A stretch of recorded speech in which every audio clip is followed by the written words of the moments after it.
It's 7 a.m. on a Saturday morning, and more than 600 Liverpool fans have waited anxiously at the Changi International Airport.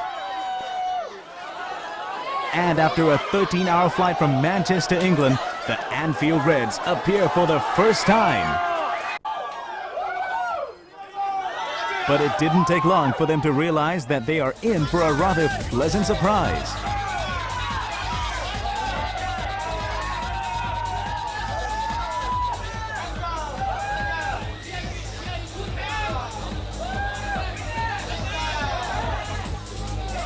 With garlands and a rousing lion dance welcome, the Treble champions are overwhelmed by the reception. The turnout in the airport was unbelievable. You know, you don't expect it. As people were saying that other people had been had been waiting at the airport since 5 o'clock.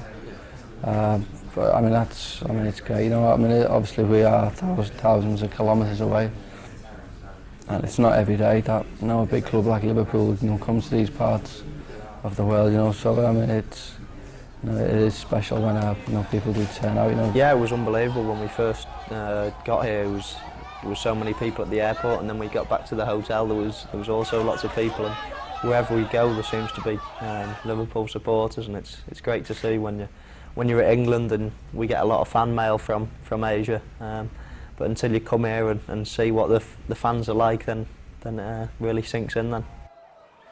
The wonderful reception continues as the fans surround the team bus while the players are still boarding. And when the team leave for the hotel, the supporters give one last rendition of the Reds anthem.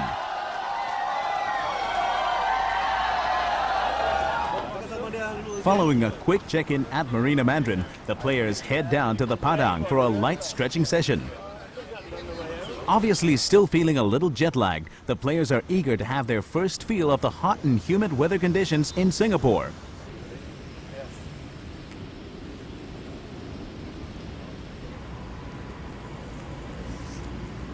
With the sun glaring down on them, the Reds go through a thorough training program and still manage a smile for the camera. We've got a very big squad. Everyone really wants to play. If you ask everyone, they'll say, yeah, they want to be playing in the first team.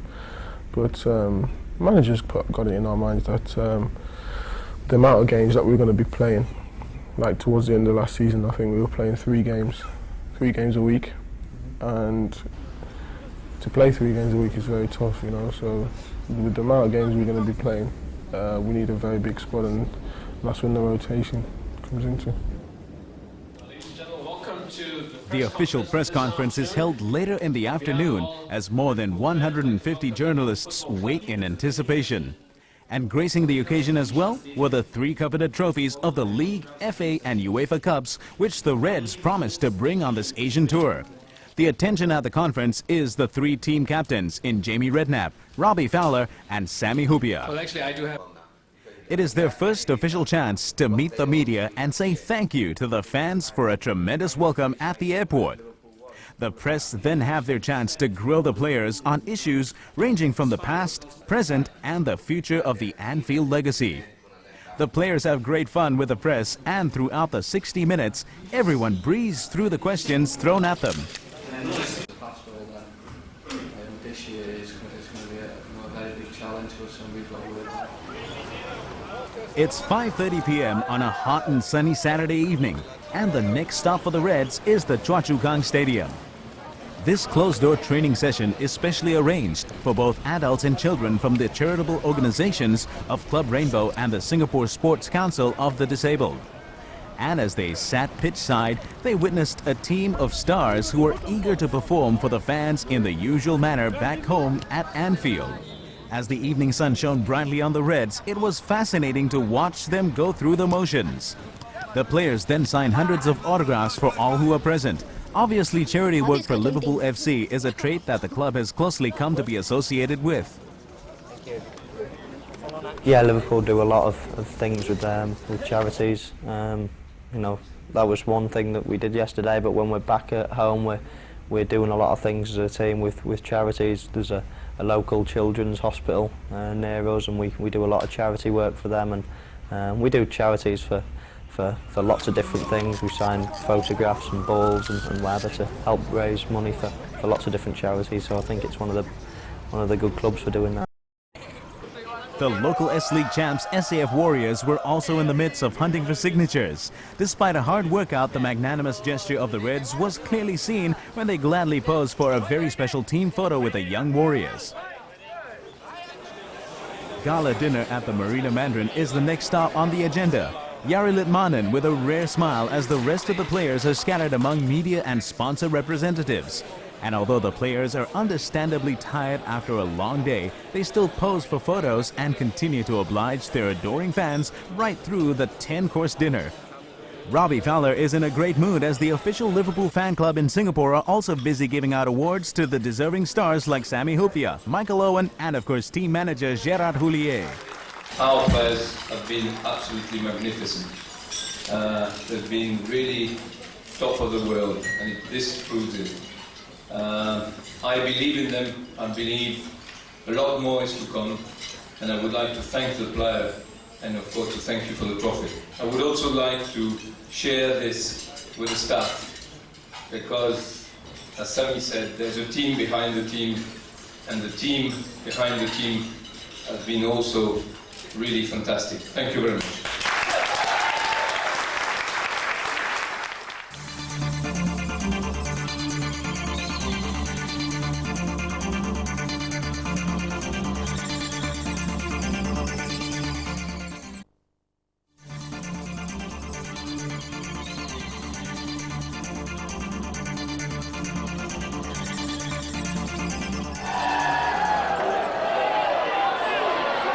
It's day 2 of the Reds' visit in Singapore, and thousands of fans struck by the Liverpool fever are queuing up outside the Marina Mandarin. Armed with cameras, they're all hoping to catch a glimpse of the stars. Yet another major attraction is the exclusive photo opportunity with the 3 coveted trophies. With several volunteers from the Reds fan club in Singapore acting as security and liaison officers, crowd trouble is non-existent. The team had promised to bring all the 3 trophies for the Singapore fans, and they certainly lapped up the opportunity.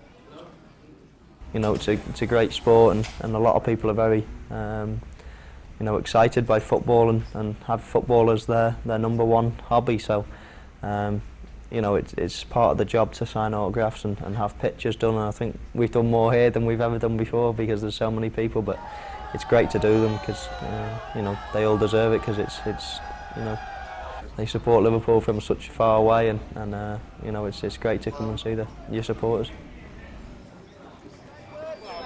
And while the thousands are still cheering for the team outside the hotel, the Republic's leading soccer coaches are treated to an intimate session with Gerard Houllier. In an attempt to raise the level of the game in the country, the Frenchman shares his views, tactics and strategies.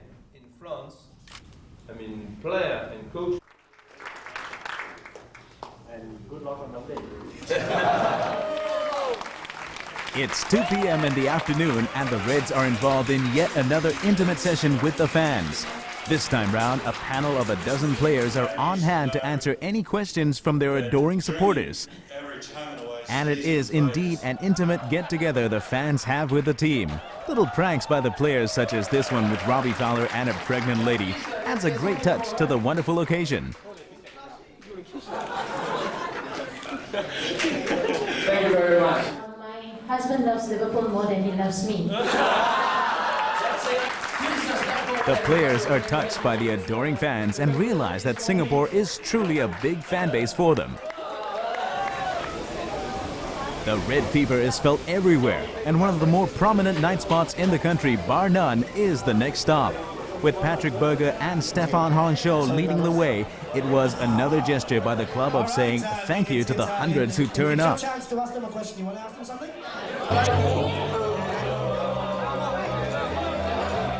Over at the Hard Rock Cafe, another legion of adoring fans jam-packed the nightclub to catch a glimpse of Sander Westerveld, Emil Heskey and Jari Litmanen. Despite the crowd congestion, the players remain cool and continue to be of service to their fanatical supporters.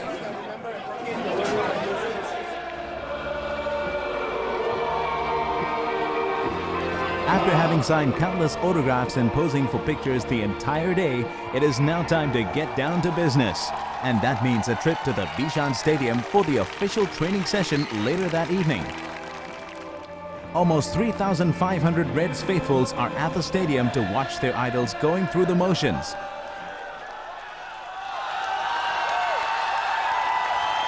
Every step and movement by the team is closely scrutinized, and there were thousands of flashbulbs going off everywhere.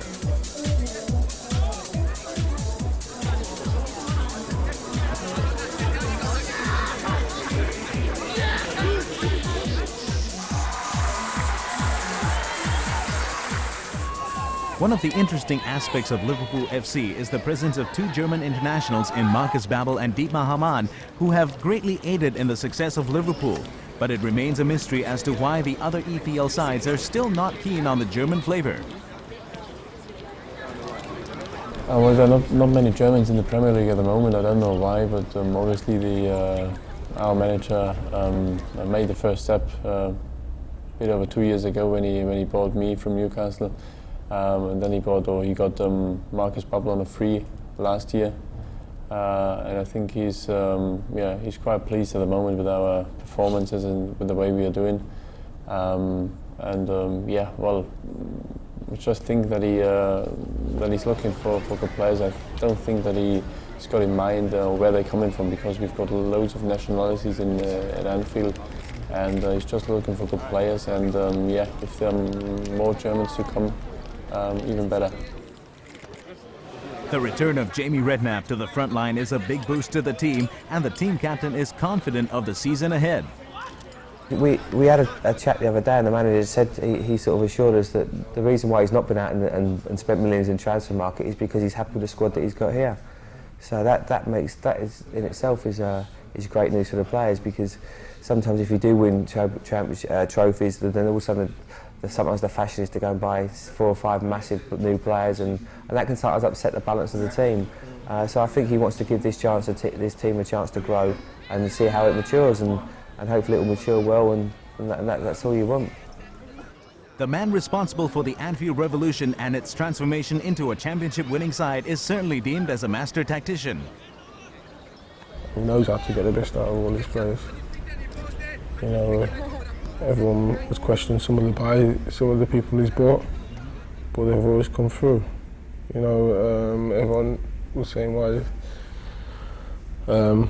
people like Gary McAllister, you know, at his age, why they're getting him, why they're bringing him in. But Maka is probably one of the best midfielders in England, you know. Even though he's at that age, he's done really well. I think the main strength of the manager is he's a winner, and anything you can do to win, you've got to do it, whether that's eating the right food or going to sleep at the right time or whatever it is. Little details mean big things, and you know, everything's geared up to win at the end of the day. The revolution of the Reds under the leadership of Houllier has ushered in a new era in the club's history books. The glorious legacy from the 70s and 80s is set for a revival, and it's without a doubt that this team has the makings of a great side worthy of challenging for major honors on all fronts in the new millennium.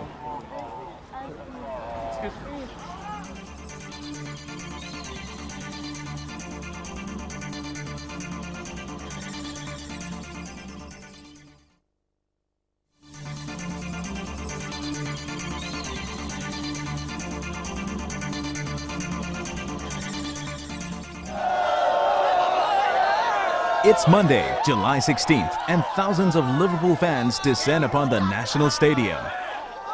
Queuing up as early as 12 noon, the fans come decked in every colored jersey ranging from the 60s to present day. Armed with paraphernalia bearing the symbol of the Reds, the fans are obviously ready to bring the spirit of Anfield to the stadium. 6:30 p.m. and the team finally arrive at the stadium. Still reeling from a hectic schedule over the last 2 days, the lads appear to be pretty psyched up for the big match against Team Singapore. With an hour still remaining to kick-off time, the team go through their usual pre-match ritual of walking the ground first. it is also their chance to catch a glimpse of the thousands who have shown up not only from Singapore, but from the neighboring countries of Malaysia and Brunei. 7:45 p.m., just 15 minutes before the grand kickoff, and the stage was set for a memorable evening for the 48,000 fans in attendance. The team is in good spirits, although the heat and humidity of the day is a little worry for them. They are also aware that Team Singapore is used to playing in such conditions, and as the teams prepare to march onto the pitch, a surprise awaits them.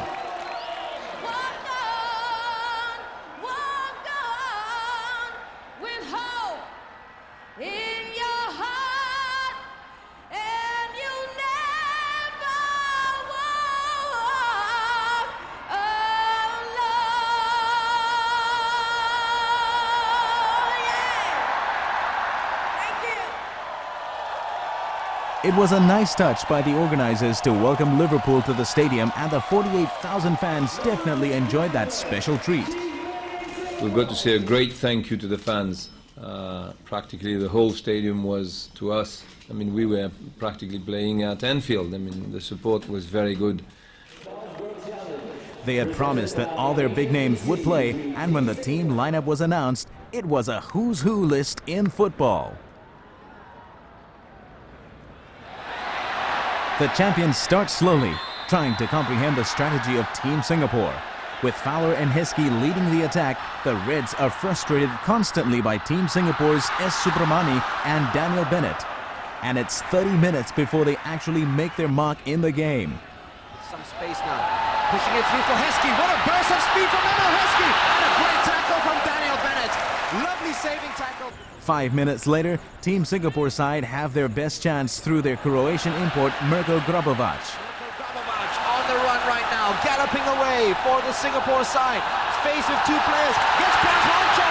Grabovac deflected by Jimmy Traore. And that would have been a dream goal for the S-League's best player from Singapore Armed Forces.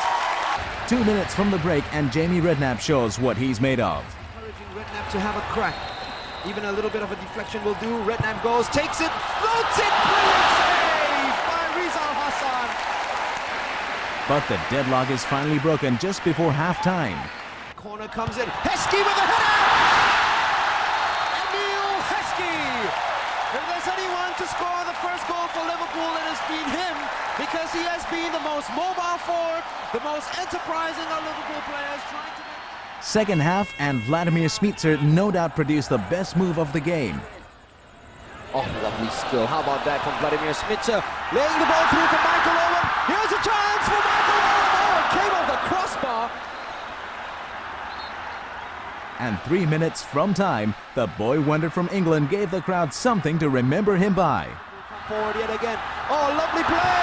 This has got to be a goal. No, saved on the line. That's a goal. That's a second goal. And you know who has scored. And that's the reason why everybody's up on their feet. When his name is announced a little later on, they're going to scream just as loud. After 90 minutes, both teams exchanged jerseys as a mark of respect for each other. And although the Reds only produced 2 goals that night, the fans didn't appear to be too bothered. They were spellbound by the wealth of talent on display, as it would be a long time before these lads would ever grace their shores again. And as team captain Jamie Redknapp puts it, this trip to Singapore was not a waste of time, and it certainly helped in their preparations for the new season. The match itself, of course, it's valuable. We all had a workout today. That's the thing. It's the getting your lungs working. It's it's not the. It's not about who you play, because it's always a tough game. We played against a team of Singapore players today that tried so hard against us. They've worked hard, they've tried to stop us playing. And if you ask the players today if they've had a workout, and I'm sure they'll tell you at half-time, very tired. You know, that's what it's about. It's about getting the team fitness for when the season starts in 3 or 4 weeks. The players are playing, but they're playing for the public. They're playing for the people who come to the stadium. Obviously, you're journalists, so you don't pay, but they pay when they come to the stadium. They buy shirts, they buy scarves, they buy all sorts of things, and they spend money to support us or to support the club. Now, can't we once every 2 or 3 years just go and see, and you saw how important, I mean, practically the whole stadium was red. I mean, Man U is doing the same, Leeds sometimes will do the same. But I think it's good. I mean, obviously we're not talking about Queen's Park Rangers, we're talking about Liverpool. So I think at some stage it's good to see and to show the team to the fans. As a strong advocate of maintaining a close relationship with the fans, Houllier has certainly accomplished that task with his current team.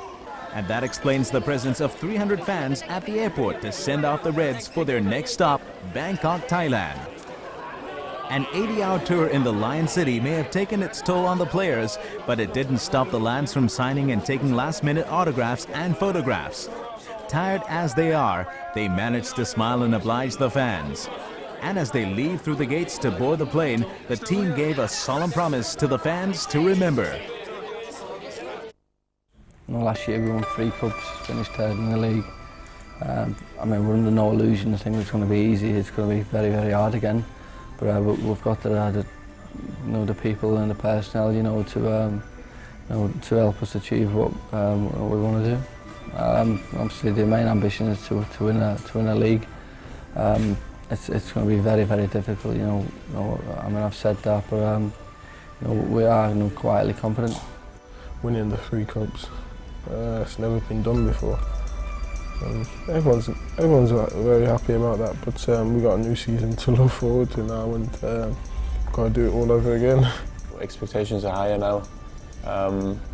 We have to make sure that we do the job properly next year, and hopefully we can challenge Manchester United for the title. I think after this season we put ourselves under pressure that we have to try and achieve the best. There's no reason why we can't go and challenge for the Championship and get ourselves into the Champions League. I think the start of the season will be so important for us. If we can get off to a good start and get in the Champions League, play well in the Charity Shield, and why can't we go and win the league? That's the thing. This is our decade again, but we've got to continue where we left off last year. We can't stand still and look at other teams. We've got to keep improving as players and progressing as a team. And as I say, the league is the important thing this year. To prove you're the best in the league is a hard thing to do.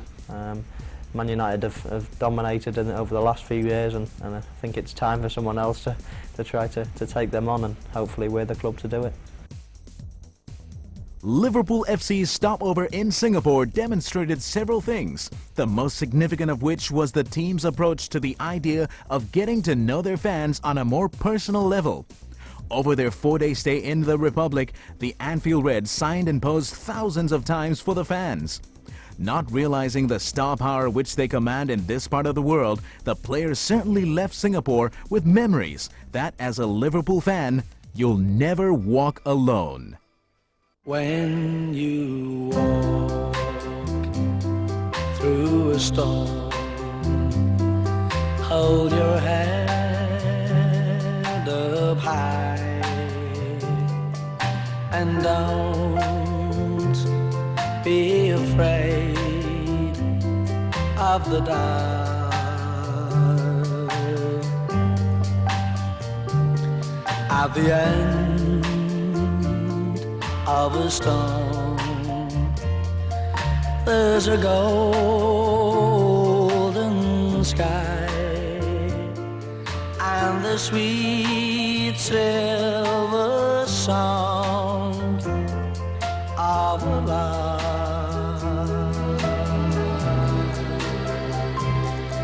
Walk on through the wind, walk on through the rain, for your dreams be tossed and blown.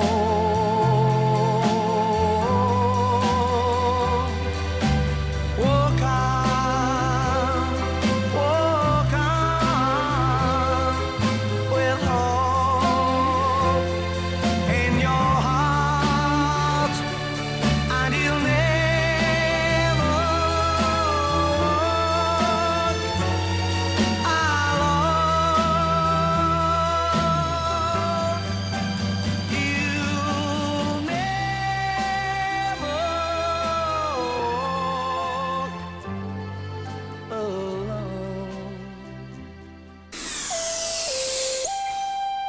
A Mediacorp Studios production for City TV.